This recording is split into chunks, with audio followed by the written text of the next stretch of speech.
À propos du dollar, bon, c'est le combat habituel. Vous savez, nous avons une économie fortement dollarisée qui dépend beaucoup de toutes les fluctuations de cette dernière monnaie. Et nous essayons de prendre des mesures assez urgentes, mais qui seront difficiles évidemment à mettre en œuvre parce qu'il faut inverser la tendance actuelle à faire dépendre notre économie de l'importation en produisant localement. C'est pour ça que nous avons un fameux programme très ambitieux d'ailleurs agricole pour essayer de nous mettre à l'abri de ce genre de choses. Et parce qu'attention, ça peut aussi être une cause ou une raison de sabotage. Vous savez que nous sommes un pays en guerre. Nos ennemis essayent de nous déstabiliser de toutes les manières qu'ils soient. Ils le font par la guerre et peuvent le faire autrement aussi par la hausse des prix. Ennemis internes et externes, j'entends, parce que beaucoup de ceux qui nous combattent à l'intérieur sont passés par les affaires dans ce pays, détiennent beaucoup de mécanismes pour jouer aussi sur les prix. Donc c'est un combat en permanence. Moi, ce que je veux dire à nos compatriotes, c'est que ça fait partie de mes 6 engagements. Qu'ils ne me jugent pas maintenant. Nous venons à peine de nous installer. Vous avez vu tout ce remue-ménage qu'il y a eu depuis les élections. Le gouvernement souminois ne vient vraiment que de prendre les choses en main. Que la politique n'a jamais été statique. La conjoncture aussi d'ailleurs, en conjoncture économique et autres, ça n'a jamais été statique. Tout bouge, tout est dynamique. Et donc, dans la vie d'un État, où la vie d'un État n'a jamais été un long fleuve tranquille. Il y a des hauts et des bas. Surtout nous, qui sommes exposés aujourd'hui à d'autres difficultés nous imposées, comme la guerre à l'Est. Donc ça ne peut pas être facile. Mais le mieux à faire, pour moi, c'est déjà d'accepter d'affronter ces défis. Et de croire qu'on va les relever. Ceux qui disent que j'ai oublié le peuple d'abord se trompent complètement. Parce que je dors et je me réveille en pensant au peuple congolais. J'en prends même sur ma santé tellement que c'est le premier de mes soucis. Donc j'espère qu'en 2028, lorsque nous ferons le bilan, ceux qui disent que je me suis éloigné de Tshisekedi Étienne auront le courage de revenir sur leurs propos. Donc vous allez monitorer le gouvernement. Bien sûr. Est-ce qu'on doit attendre 2028 pour faire le bilan ou non. À quand est-ce que le peuple pourra se dire, on commence à voir tout ce que le président dit et promet, à matérialiser le changement? Écoutez, notre chef d'équipe, c'est Madame Judith Souminois. Je ne veux pas lui mettre la pression. Elle est suffisamment outillée pour évaluer le travail de ses ministres et de m'en faire rapport. Et moi-même, d'ailleurs, comme vous le savez, je préside quasiment tous les vendredis, lorsque je suis au pays, les réunions du Conseil des ministres. Donc, je peux suivre. J'ai un cabinet qui est très actif, qui m'accompagne dans ce suivi. Donc, moi, j'estime la première évaluation au début de l'année prochaine. Donc, il faut peut-être s'attendre à du réaménagement gouvernemental au début de l'année prochaine. Changement arrive. Vous avez vous-même, ici à Bruxelles, évoqué lors de votre précédent passage des révisions constitutionnelles ou des modifications de la Constitution à faire. Cela a créé beaucoup de polémiques. Alors maintenant, on voudrait, si possible, que vous nous précisiez de quoi il s'agit. Est-ce que le président, comme le dit votre opposition, veut s'éterniser au pouvoir? Certains dans votre parti disent que vous êtes président à vie, ou le président a des points précis dans la Constitution qu'il faudrait modifier, si oui, lesquels? Parce qu'évidemment, il y a toujours des petits malins qui vont essayer de détourner mes propos et essayer de les amener dans une polémique inutile. Je n'ai jamais dit que je veux changer la Constitution pour rajouter le nombre de mandats présidentiels ou d'années. Non. D'abord, ce sont des dispositions inamovibles. Pour les changer, il faut retourner auprès du peuple souverain primaire. Mais par contre, les autres dispositions, telles que celle-là, qui nous posent beaucoup de problèmes. Regardez, vous l'avez dit. Je ne sais combien de temps. Le gouvernement, pour le faire, on a mis 1 mois. Normalement, la Première ministre et moi, le temps de la nommer et puis de discuter. Voilà, donc on a tourné autour des choses. L'installation du bureau du Parlement, par exemple, ce sont des choses qu'on doit réfléchir à comment les réduire. On ne peut pas laisser 1 mois, par exemple. J'ai vu chez les Français ce qui se passe. Dès qu'on a le Parlement, enfin l'Assemblée nationale, ils ne prennent pas beaucoup de temps pour la validation de mandat. Autre chose, par exemple, qui me motivait à vouloir ce changement de constitution, enfin des modifications dans la constitution, c'est la désignation des gouverneurs. Je trouve que la désignation des gouverneurs aujourd'hui fragilise nos provinces. Il faudrait, à mon avis, les gouverneurs étant des grands commis de l'État, qui soient désignés directement par le gouvernement en place et qu'ils rendent direct rapport au gouvernement. Chers auditeurs, chers téléspectateurs, bonsoir et bienvenue ici à Bruxelles, ou en direct de la capitale belge, avec Baudouin Ambawichi du site internet congoindépendant.com. Nous allons interroger en exclusivité Monsieur le Président de la République, Félix-Antoine Tshisekedi. Bonsoir. Bonsoir, Christian Lusakweno. Bonsoir, Monsieur Baudouin Ambawichi. Merci d'avoir accepté de nous accorder de votre précieux temps, votre séjour annoncé comme médical. Alors, on entre dans le vif du sujet. Vous êtes parti de Kinshasa un peu à la surprise générale. Votre service de communication a annoncé quelques problèmes médicaux. Comment allez-vous? Très bien, je crois que ça se voit. Je vais très bien. En fait, j'ai tout simplement fait accepter une prise en charge de mon premier médecin de 2022 que j'avais invité à Kinshasa parce que je ne voulais pas bouger de Kinshasa, même s'il devait y avoir une intervention chirurgicale. Et donc, en le faisant venir, il a apprécié évidemment le matériel que nous avons à l'hôpital du Kantiati, mais il a préféré, pour être sûr et couvert par ses assurances, que je vienne ici moi-même et qu'il examine cela. Ce que j'ai fait. Donc, dans le timing qu'il fallait, j'ai attendu de présider le dernier conseil des ministres du vendredi d'avant celui du 2 août dernier. Et puis, après, j'ai pris l'avion.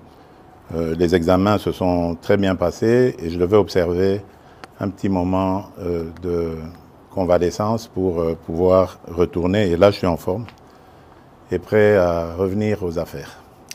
Monsieur le Président, quand comptez-vous rentrer au pays exactement? Bon, le plus tôt possible. Vous le saurez très très bientôt. Vous êtes totalement rétabli donc? Totalement, mais je vous le dis, je suis d'attaque à nouveau. Donc vous le saurez très très bientôt. Je suis prêt à rentrer le plus tôt possible. Alors vous allez rentrer dans un pays où le dollar est en hausse. Permettez-nous de parler un peu de la situation actuelle de notre pays. Dollar en hausse, pouvoir d'achat en baisse. Que fait le président de la République, candidat élu il y a 8 mois aujourd'hui, réélu président de la République? Qu'en dit-il? Il se solidarise évidemment avec la population. Je sais que ça fait partie d'un de mes engagements, celui de réduire le pouvoir d'achat.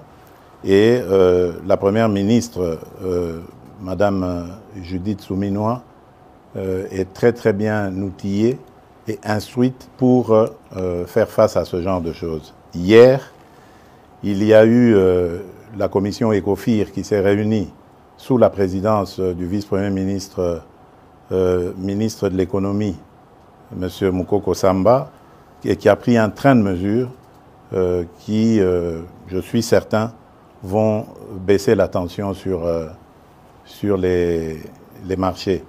Et à propos du dollar, bon, c'est le combat habituel. Vous savez, nous avons une économie fortement dollarisée qui dépend beaucoup de toutes les fluctuations de cette dernière monnaie.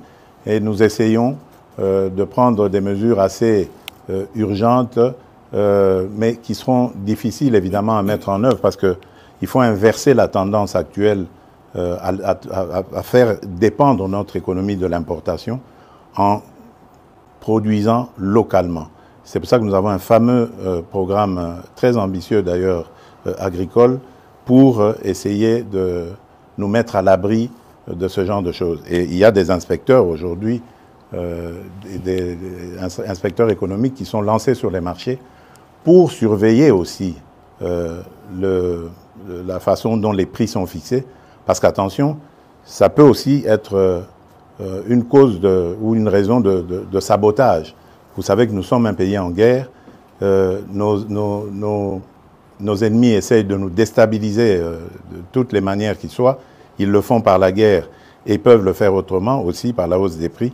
Ennemis internes et externes, j'entends, parce que beaucoup de ceux qui nous combattent à l'intérieur sont passés par les affaires dans ce pays, détiennent beaucoup de mécanismes pour jouer aussi sur les prix. Donc c'est un combat en permanence. Moi, ce que je veux dire à nos compatriotes, c'est que ça fait partie de mes 6 engagements. Qu'ils ne me jugent pas maintenant. Nous venons à peine de nous installer. Vous avez vu tout ce remue-ménage qu'il y a eu depuis les élections. Le gouvernement souminois ne vient vraiment que de prendre les choses en main. Qu'il continue à nous faire confiance. Ils m'ont fait confiance le 20 décembre 2023. Eh bien, qu'ils continuent à me faire confiance. Je respecterai mes 6 engagements jusqu'au dernier. Monsieur le Président, j'ai une question un peu dérangeante. Écoutez, si vous la trouvez dérangeante, peut-être pas pour moi, hein, allez-y. Vous avez été élu brillamment avec 73%. Bien sûr. Et à l'époque, il n'y a pas eu de sondage d'opinion, mais votre cote était très haut. Mais depuis lors, il y a comme, le mot peut-être est fort, un désamour à votre égard. Désamour, je ne dirais pas. Je n'ai pas fini ma question. Ah, pardon. Lorsqu'on parle avec des gens, oui. Ils vous disent « je suis tshisekédiste, mais Étienne », mais pas tshisekédiste Félix. Il a oublié ce que papa avait dit, le peuple d'abord. Qu'en dites-vous? Bon, d'abord, je respecte leur choix. C'est la démocratie. Moi, je n'ai jamais exigé à quelqu'un de m'aimer. C'est d'une part. D'autre part, je dirais que la politique n'a jamais été statique. La conjoncture aussi, d'ailleurs, en conjoncture économique et autres, ça n'a jamais été statique. Tout bouge, tout est dynamique. Et donc, dans la vie d'un État, où la vie d'un État n'a jamais été un long fleuve tranquille, il y a des hauts et des bas. Surtout nous, qui sommes exposés aujourd'hui à d'autres difficultés nous imposées, comme la guerre à l'Est. Donc ça ne peut pas être facile. Mais le mieux à faire, pour moi, c'est déjà d'accepter d'affronter ces défis. Et de croire qu'on va les relever. Parce que j'y crois. Il y a de la stratégie derrière. Ne vous en faites pas. Ceux qui disent que j'ai oublié le peuple d'abord se trompent complètement. Parce que je dors et je me réveille en pensant au peuple congolais. J'en prends même sur ma santé tellement que c'est le premier de mes soucis. Donc j'espère qu'en 2028, lorsque nous ferons le bilan, ceux qui disent que je me suis éloigné de Tshisekedi Étienne auront le courage de revenir sur leurs propos. Parce que c'est ce qui se passera. Vous aviez 6 engagements. Vous avez aussi dit que vous allez monitorer le gouvernement. Bien sûr. Est-ce qu'on doit attendre 2028 pour faire le bilan? Ou non. À quand est-ce que le peuple pourra se dire, on commence à voir tout ce que le président dit et promet, à matérialiser le changement? Écoutez, notre chef d'équipe, c'est Madame Judith Souminois. Je ne veux pas lui mettre la pression. Elle est suffisamment outillée pour évaluer le travail de ses ministres et de m'en faire rapport. Et moi-même, d'ailleurs, comme vous le savez, je préside quasiment tous les vendredis, lorsque je suis au pays, les réunions du Conseil des ministres. Donc, je peux suivre. J'ai un cabinet qui est très actif. qui m'accompagnent dans ce suivi. Donc, moi, j'estime la première évaluation au début de l'année prochaine. Donc, il faut peut-être s'attendre à du réaménagement gouvernemental au début de l'année prochaine. Mais bon, je le dis sous réserve de ce qu'on en pensera, la Première ministre et moi. Élection en janvier 2024, premier bilan en janvier 2025. Que dire de la léthargie institutionnelle? Tout prend, beaucoup le regrettent, beaucoup trop de temps. Oui, et vous avez, en parlant de ce temps qui coule, qui passe sans que changement n'arrive, vous avez vous-même, ici à Bruxelles, évoqué lors de votre précédent passage, des révisions constitutionnelles ou des modifications de la Constitution à faire. Cela a créé beaucoup de polémiques. Alors maintenant, on voudrait, si possible, que vous nous précisiez de quoi il s'agit. Est-ce que le président, comme le dit votre opposition, veut s'éterniser au pouvoir? Certains dans votre parti disent que vous êtes président à vie, ou le président a des points précis dans la Constitution qu'il vaudrait modifier, si oui, lesquels? Écoutez, moi je suis toujours conduit par un seul leitmotiv, c'est le salut du peuple, c'est pour moi la loi suprême. Lorsque j'évoque des modifications que je juge utiles pour la bonne marche de la nation, du pays, je me préoccupe très peu de la polémique. Je n'y regarde même pas. Parce qu'évidemment, il y a toujours des petits malins qui vont essayer de détourner mes propos et essayer de les amener dans une polémique inutile. Je n'ai jamais dit que je veux changer la Constitution pour rajouter le nombre de mandats présidentiels ou d'années. Non. D'abord, ce sont des dispositions inamovibles. Pour les changer, il faut retourner auprès du peuple souverain primaire. Mais par contre, les autres dispositions, telles que celle-là, qui nous posent beaucoup de problèmes. Regardez, vous l'avez dit, j'ai prêté serment le 20 janvier devant la nation. Et immédiatement après, la publication des résultats des législatives a commencé, et les périodes de contentieux. Ça nous a pris presque 2 mois. Publication, contentieux, etc., retour, annulation et tout le bazar. Puis ensuite, les députés provinciaux et les communes, cette fois-ci on a eu les conseillers communaux et tout ça, et tout avec son lot de contestations, voilà. Donc en peu de temps, ça nous a pris, je ne sais combien de temps. Le gouvernement, pour le faire, on a mis 1 mois. Normalement, la Première ministre et moi, le temps de la nommer et puis de discuter. Voilà, donc on a tourné autour des choses. L'installation du bureau du Parlement, par exemple, ce sont des choses qu'on doit réfléchir à comment les réduire. On ne peut pas laisser 1 mois, par exemple. J'ai vu chez les Français ce qui se passe. Dès qu'on a le Parlement, enfin l'Assemblée nationale, ils ne prennent pas beaucoup de temps pour la validation de mandat. Mais chez nous, on prend 1 mois.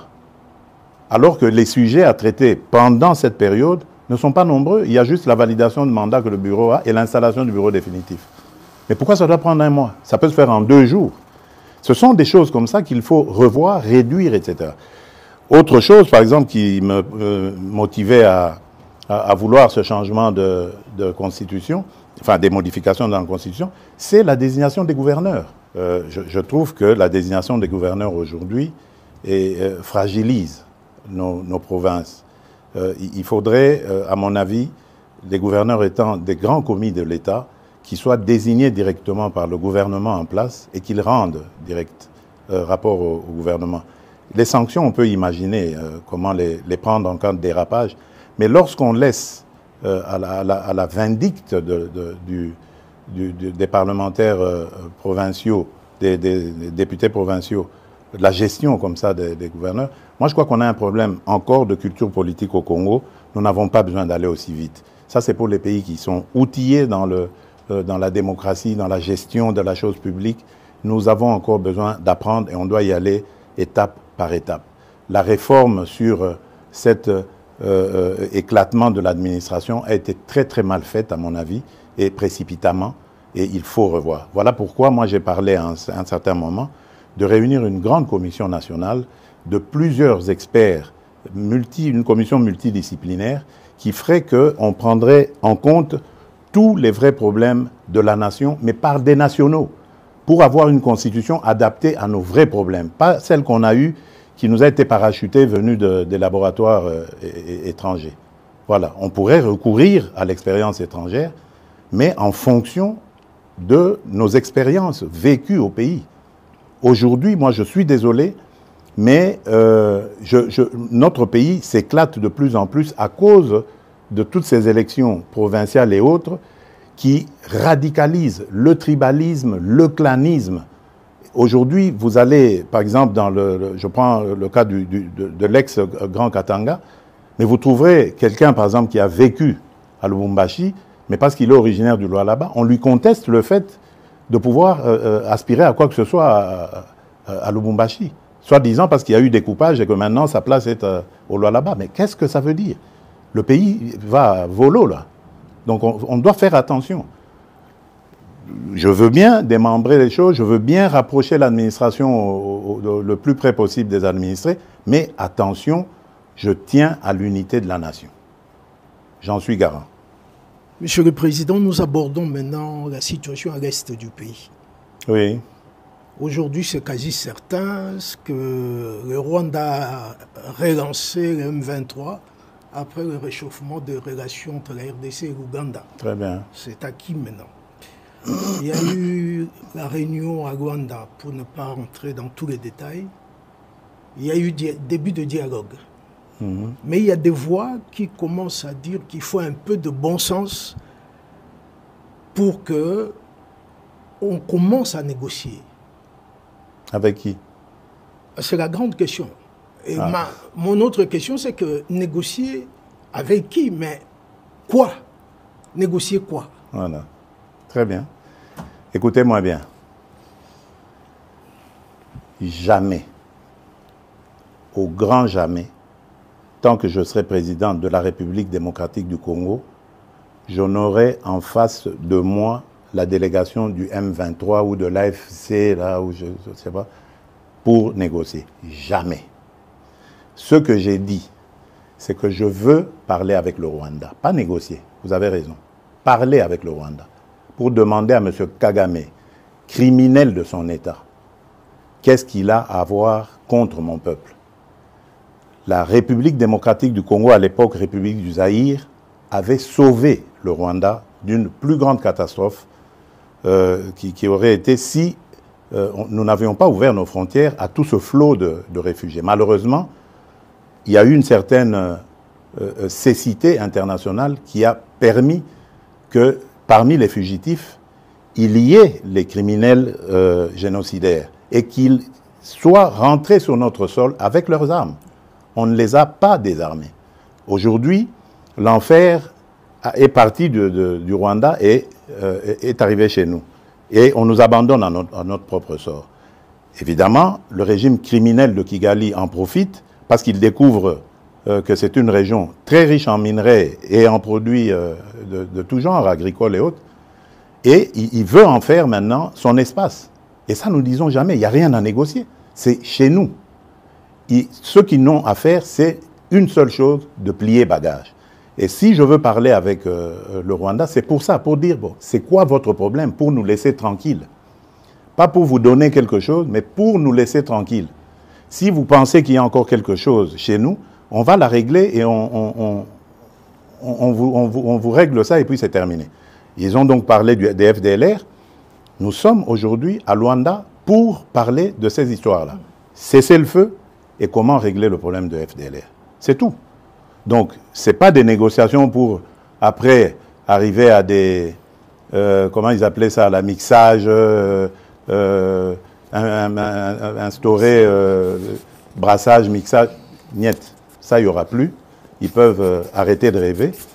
Et d'ailleurs, c'est parce qu'ils le savent que vous avez vu qu'ils ravivent encore ce M23, coquille vide, dans un territoire d'ailleurs qui est sous leur contrôle. Donc vous voyez que c'est de la propagande en fait. Ils veulent faire croire que, d'abord, ils font cette comédie, ils font dire au M23 qu'ils ne se sentent pas concernés par Luanda, alors que tout le monde sait que c'est Kigali qui les pilote. Ensuite, ils les ravivent un peu pour dire, vous voyez, nous sommes capables de reprendre les armes. OK. Nous savons et nous sommes inscrits dans le processus de Luanda. Et d'ailleurs, demain, des pourparlers vont commencer pour justement se pencher sur le plan de cessez-le-feu et de retrait et le plan d'anéantissement des FDLR. Et nous disons, si à côté de ça, le grabuge continue, nous continuerons à tenir pour responsable Kigali. Et pour nous, le provocateur numéro 1, ce sera lui, et les conséquences, ce sera à lui de les assumer. C'est ça le problème. Et si ça continue, beaucoup pensent que cette guerre n'est pas qu'une guerre des richesses, mais surtout une guerre de conquête du territoire. On a beaucoup parlé de balkanisation. C'est une guerre de richesse. C'est une guerre de conquête des territoires, justement, des territoires riches. Vous pensez que s'il n'y avait pas tous ces minerais rares et tant prisés dans le monde, dans ce sous-sol de chez nous, là-bas, dans le Massissi, Rutshuru et tout ça, ils seraient venus. Ils nous laisseraient tranquilles. C'est des sols riches et des sous-sols riches. C'est ça qui attire. Et maintenant, pour que ce soit définitivement mis en coupe réglée, sous coupe réglée, eh ben, ils veulent le couper de la RDC. La balkanisation est donc encore possible dans leur tête, pas chez nous. Jamais, elle n'est pas possible. Mais parler avec le Rwanda, c'est lui donner un minimum de bonne foi. Est-ce que vous pensez qu'il peut avoir de bonne foi? J'y crois pas. Je n'y crois pas. J'ai testé leur bonne foi, je n'y crois plus du tout. Maintenant, c'est la pression. Je remercie les États-Unis d'Amérique parce que c'est eux qui nous apportent beaucoup de choses. D'ailleurs, vous avez vu, au départ, il y a eu une trêve. Maintenant, il y a un cessez-le-feu. Je vous dis, ce n'est pas le Congo qui l'a demandé. Malgré la chute de Kanyabayonga, de Rwindi avant, ce n'est pas la RDC qui l'a demandé. C'est le Rwanda. Mais il savait qu'il ne pouvait pas nous le demander direct et le faire accepter. Il est passé par les Américains que nous écoutons. Je remercie surtout le président João Lourenço pour son implication, surtout la dernière ici, parce que j'ai de Bruxelles participé en pilotant aussi notre délégation qui était là, qui s'est brillamment comportée. Et je remercie évidemment l'ancien président Uhuru Kenyatta, qui est d'ailleurs le déclencheur de tout ça. Malheureusement, son successeur a très très mal géré la question par la suite en prenant fait et cause pour Kagame. Peu importe, de toutes les façons, il n'était pas partie prenante de ce processus. Lui, il l'a trouvé en arrivant, en étant élu. Peu importe, mais le processus de Luanda est là et il fonctionne très bien grâce à la maestria du président João Lourenço. Et le président Uhuru Kenyatta est un très bon facilitateur issu du processus de Nairobi, qui malheureusement a été vidé de sa substance, mais le président, sa crédibilité du président Uhuru reste, elle demeure. Voilà, je tenais à le dire, parce que je suis convaincu que là, nous sommes engagés sur la bonne voie, grâce à ces partenaires, et que nous aurons la solution. Je suis vraiment convaincu cette fois-ci. Après la situation là, je voudrais parler avec vous de tous ces scandales financiers, avérés ou supposés. Mmh. Ce qu'on constate surtout, c'est qu'il n'y a aucune poursuite judiciaire ou suspension de qui que ce soit. Pourquoi la justice ne répond pas? Bon, écoutez, d'abord, le travail de la justice consiste à faire des enquêtes. Je crois qu'il faut faire très attention. Ne tombons pas dans la facilité, dans l'invective. Et c'est ça que je déplore avec ces fameux réseaux sociaux. Parce qu'on peut, comme ça, à cause des réseaux sociaux, vous défaire l'honneur et la dignité d'un individu. Moi, je tiens beaucoup à ces choses-là. Vous ne me verrez jamais humilier quelqu'un, même si c'est mon pire des ennemis. Je n'aime pas ça. J'ai toujours un brin de respect pour la personne. Or, les réseaux sociaux, ce n'est plus ça. Il suffit qu'on cite votre nom, Lusaku et nos voleurs, ça y est. Si c'est bien mis en place, ça y est, vous êtes condamné, c'est terminé. Donc laissez à la justice le soin de faire son travail. Mais j'aimerais dire quelque chose à propos de toutes ces affaires. Mais moi, je m'en réjouis. Je m'en réjouis parce que ça n'existait pas dans ce pays-là. Pourtant, des affaires, il y en a. Dans les casseroles, là. Et là, je suis déterminé. Vous avez vu le ministre qui est là, il a cette mission. On va ouvrir les placards et on va sortir les cadavres des placards pour montrer que ce pays a été trahi, pillé et volé plus que jamais vous pouvez imaginer avant moi. Aujourd'hui, au moins, nous avons des gens qui dénoncent. C'est déjà ça. Ça veut dire que la corruption avait vraiment été une seconde nature dans ce pays. Donc ne vous en faites pas. Réjouissez-vous quand vous entendez ces choses-là. Malheureusement, c'est récupéré par les réseaux et c'est ça qui désoriente un peu l'opinion, qui désoriente. Parce qu'il faut laisser la justice sereine. Vous savez qu'elle est déjà malade. On est en train de travailler à la remettre en place. Donc il faut lui laisser le temps de faire son travail. On va leur donner encore plus de moyens de travail pour que la justice soit dite. Parce que, attention, on a affaire à parfois des chefs de famille, on a affaire à des gens qui tiennent à leur dignité. On ne peut pas la jeter en pâture comme ça en disant, voilà, ça y est, il est voleur. Non, prenez votre patience. Jamais justice n'a été expéditive. Regardez, dans nos pays à tradition démocratique ici, il y a des procès qui durent 10 ans, 15 ans de corruption. Mais pourquoi est-ce que vous voulez que, parce qu'un nom a été cité, le lendemain, il doit être condamné? Mais non. Il faut lui donner les moyens de sa défense et voir comment ça va se passer. Monsieur le Président, vous avez cité le ministre de la Justice sans le citer. Justement, je voudrais poser une question à son sujet. Ouais. Sa nomination en tant qu'opposant a surpris agréablement beaucoup de gens. Très bien. Est-ce qu'on peut interpréter ça comme une ouverture aux forces de l'opposition? Bien sûr. Est-ce que c'est un jargon que vous passez? Bien sûr. Pour dire que vous voulez rassembler... Bien sûr, c'est une ouverture, bien sûr. Dernièrement, j'ai reçu, pour l'anecdote, les évêques de la Cinco, le jour où ils ont élu leur nouveau président, leur nouveau bureau. Et dans nos discussions, je ne vais pas les dévoiler ici, mais il y a eu une demande allant dans ce sens. Mais ma réponse était claire. J'ai dit, mais Seigneur, je suis à votre disposition. Je ne demande que ça. Mais dites-moi, comment vais-je m'y prendre? J'ai pris l'exemple que de trois opposants. J'ai commencé par Martin Fayoulou. Je dis, mais il n'a jamais reconnu les résultats des dernières élections. Comment est-ce qu'il acceptera ma main tendue? Moïse Katumbi était prêt à faire la même chose. Il avait même fait la même chose, mais grâce, évidemment, à la pression des siens, il a accepté qu'il rentre dans les institutions, mais lui reste borderline. Joseph Kabila, n'en parlons pas. Lui, il a carrément boycotté les élections et prépare une insurrection, parce que l'AFC, c'est lui. Donc, dites-moi, je fais quoi? Je n'avais pas eu de réponse. Mais j'ai parlé d'autres qui sont plus conviviaux, plus participatifs. Et je rends ici, par exemple, hommage à quelqu'un comme Adolphe Muzito et même un petit peu le docteur Mukwege aussi, qui malgré leur position d'opposants, qui font parfois de commentaires objectifs. Quand quelque chose va, ils applaudissent, ils sont contents.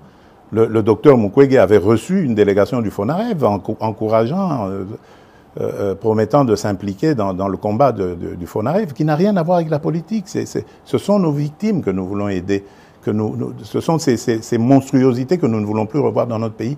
Voilà un patriote qui se dit, au-delà de mes penchants politiques, j'y vais. J'aurais aimé que tout cela vienne se dire, on nous attaque par le Rwanda injustement, liguons-nous autour du président et combattons. Mais non, malgré ça, il y en a qui collaborent, l'AFC collabore avec le Rwanda contre la République démocratique du Congo. Moussa Mouzito, hommage à lui, lorsque nous avons terminé la 6e revue avec le FMI. Premier fait dans l'histoire de la République démocratique du Congo.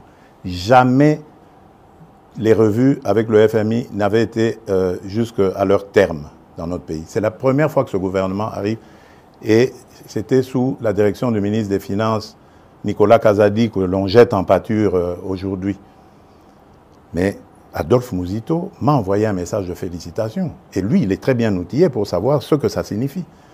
Vous voyez, mais il n'est pas au gouvernement, il n'a pas de privilège, il reste objectif. Ça, c'est des vrais hommes d'État. C'est ça que nous devons voir dans notre pays. On parle de l'opposition, je voudrais un peu parler du parti au pouvoir. Bien sûr, oui. Crise à l'UDPS, appel à la médiation du président qui est au-dessus des partis. Alors le président fait quoi? Le président dit quoi? Parce qu'il a quand même encore le cœur à l'UDPS. Bien sûr, l'UDPS c'est mon école. Et je suis issu de là. J'ai fait toutes mes classes politiques à l'UDPS. Le président n'est pas inquiet du tout.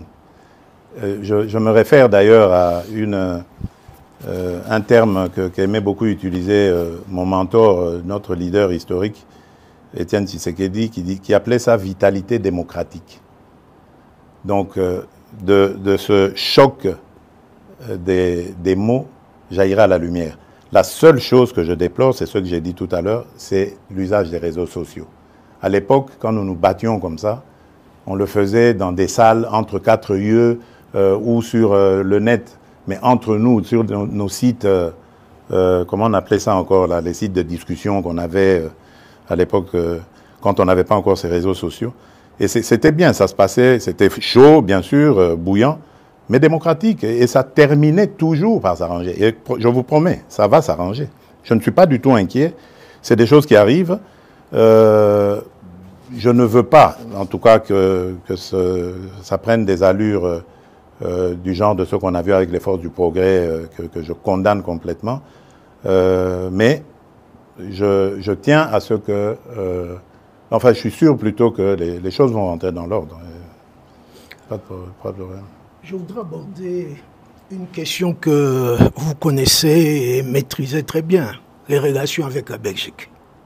Oui, bien sûr. C'est mon autre Congo. Hein, voilà, justement, en 2019, vous avez justement dit que c'est l'autre Congo pour vous. Mais, Monsieur le Président, depuis que vous êtes au pouvoir, on ne sent pas un resserrement des relations entre les deux pays. Ah, ça, je ne sais pas par quoi vous voulez le voir, vous. Il y a une ambiance de ni guerre ni paix. Et on ne sent pas un engouement des investisseurs belges à aller chez nous. Oui, mais... Est-ce que c'est toujours le problème de climat des affaires? Je crois qu'il y a un peu des deux. Vous avez raison. Attention aussi, ce sont des gens qui doivent être sûrs de leur mise. Hein? Donc ça veut dire que quelque part peut-être que nous n'avons pas encore émis suffisamment de signaux rassurants sur le climat des affaires. D'ailleurs, pendant que je suis ici, j'ai été interpellé par un message de l'ambassadrice belge à Kinshasa sur un sujet belge qui a été victime de tracasseries d'un ancien ministre du régime passé qui était à l'urbanisme ou aux affaires foncières et qui l'a mis dans de sales draps aujourd'hui. Donc vous voyez que même les affaires d'il y a plusieurs années continuent à avoir des effets aujourd'hui. Donc nous avons peut-être un travail, et si celui-là, ce monsieur belge, vient en parler à ses amis ici, ils vont mettre la pellade douce avant d'y aller. Il y a de l'attrait, on sent que les choses bougent, mais je crois que de part et d'autre, il faut faire des efforts, surtout se rassurer. Ça, c'est d'une part. D'autre part, attention, il y a aussi une réalité en Belgique. La Belgique, il ne faut plus la voir comme l'ancienne Belgique qui était, qu'ils appelaient eux-mêmes la Belgique de papa. La Belgique, aujourd'hui, elle s'est très fortement communautarisée, et même dans leur système d'exportation, de business, de commerce avec l'étranger, ils le font plus par des communautés. Donc c'est à nous aussi d'adapter notre diplomatie à ce niveau-là. Et je suis en train même de réfléchir à voir comment, avec nos compatriotes de la diaspora, avoir des diplomates qui parlent très bien le néerlandais, qui parlent très bien le français, qui parlent bien l'allemand pour la région germanophone, et qui se mettent en contact justement avec ces gouvernements communautaires pour voir, les rapprocher les uns après les autres. Donc il y a un travail complet à faire. Mais quant aux relations, je vous rassure, elles sont excellentes. Il ne se passe pas, je dirais, 6 mois sans, par exemple, que le roi des Belges et moi nous passions un coup de fil.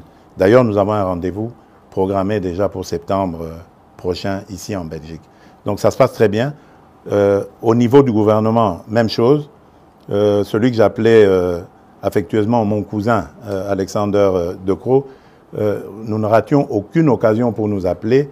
Et même à chaque fois qu'on se retrouvait à l'Assemblée générale des Nations Unies, la Belgique, la représentation de la Belgique organisait toujours un petit déjeuner, ou un déjeuner même d'ailleurs, auquel nous parlions de nos problèmes. Donc ça va vraiment dans l'ensemble ça va. Et j'y tiens, je tiens vraiment encore à améliorer cette relation. Mais comme j'ai dit, nous devons faire des efforts de part et d'autre. Attention, le Congo, c'est vrai, c'est une très belle femme, très attirante, mais en même temps aussi très convoitée et peut-être pas très présentable encore. Donc nous devons soigner sa présentation. Monsieur le Président, merci beaucoup. Merci Bodoamba Wechi du site Internet Congo Indépendant d'avoir été avec nous aujourd'hui pour cette émission exclusive. Merci à vous. Bon retour. Soki Okoye Bisabiso, il faut quand même qu'on termine en lingala pour les Congolais qui nous suivent, même si le lingala de M. Ambawichi est peut-être un peu mieux élaboré que moi, encore que j'en doute. Moi, je crois que oui. Vous rentrez aux Ozonga, Kinshasa, Kisangani vous a attendu. Est-ce qu'on va vous y voir? Vous aviez dit l'intérieur du pays, vous allez beaucoup pratiquer pendant ce deuxième mandat. Quel est votre programme une fois de retour au pays? Oui, bon, nakozonga mboka, nazozonga mboka, en tout cas, na mikolo mike, bangonga mike kuto na koloba, o ezali liboso awa. Kisangani nakozonga, po nalingaki kuto na sacrifier likambo ya santé, po nakende Kisangani nazana le 2 août. Mais nzoto nde esengaki abandon. Yango na obi, nasala yango, po na Kisangani, biloko ya kosala ezalaki. Aéroport à Bamboka, centrale électrique, na solaki déjà na DG à SNEL, na lingi, likambo centrale électrique wanesila, na kokite lango, na kende kotala. Na mwa makambo ebele, surtout babitumba wana ya bandeko na biso, ba mbole na balengola, na lingi koyoka makambo wana na mboka na biso te. Na okende kotala yango, pembeni na tala, et puis surtout ko remercier peuple na biso ya Kisangani, ndenge ba yambaka biso, pe ndenge ba votaka biso. Donc nakozonga. Et puis nakozonga na mois d'août awa. Eza lisusu molaite tokozonga pe na mama parce que sengelaki tokende na mama na le 2 août. Donc nakozonga. Pe nakotambola Congo mobimba bozala na bobangi te. Le problème tozali nango ezali onazoloba ezali nano ya kosilisa makambo ya mbilinga kimia ekota. Congolais nyonso asepela tokoka kokende kotala na kopesa na bambote na esengo. Okoki kokende te esika batu basepeli kaka na ndako na biso moko Congo bamisusu baza na mawa baza kolela nga na nini komona yango te. Na tie nanu makasi na nga mayele na ngai na kosilisa likambo monguna akotiseli biso moto oyo azokotisela biso na mboka sima na yango tokosala tozana na bambula ti na 2028 likambo banga eza wana ta. Monsieur le Président, je vous remercie. Merci à vous, chers auditeurs, chers téléspectateurs, d'avoir en direct ici